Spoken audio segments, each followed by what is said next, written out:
J'ai énuméré plusieurs promesses du chef de l'État, mais en fouillant, on me dit que la plupart n'ont jamais été réalisées. Et nous devons nous poser la question, vous et nous, pourquoi ces promesses ne prennent pas forme? Quel est le rôle des conseillers de l'entourage du gouvernement? Quand le chef de l'État dit quelque chose, qu'est-ce qui doit se passer normalement pour que cela puisse être réalisé? Moi, je ne peux pas comprendre que autant de promesses, autant de bonnes idées comme ça ne puissent pas avoir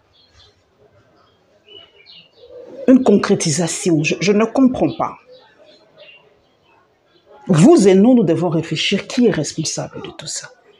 Qui, normalement, sape l'action du chef de l'État. Quand le chef de l'État dit, par exemple, que je veux donner, par exemple, des jeeps à l'équipe nationale de basketball qui avait gagné l'Afro-CAN, comment jusqu'à aujourd'hui, ces joueurs de basketball n'ont pas encore eu ou obtenu leur jeep? Comment pour les joueurs, ça tarde, mais pour les députés, eh bien, ils l'ont eu aussi facilement comme les sénateurs. Et pourtant, c'est une promesse. Le chef de l'État l'a dit. Mais qui doit maintenant mettre ça en branle? Qui doit mettre la machine en branle? C'est ça la grande question. Vous et nous essayons de répondre à cette question. Parce que en 2023, le président sera jugé par son bilan. Il portera seul le chapeau. C'est le régime Tshisekedi. Ce ne sera ni ses conseillers, ni le Premier ministre, ni personne, comme on a fait pour Kabila. Ce sera lui qui doit porter les chapeaux. Parce que moi, en tout cas, je ne comprends pas. En tout cas, autant de belles idées que j'ai vues là, comment ces idées ne parviennent pas à prendre forme? Qui est responsable? Est-ce que les conseillers du chef de l'État ne font pas bien leur travail? Est-ce que le gouvernement ne suit pas?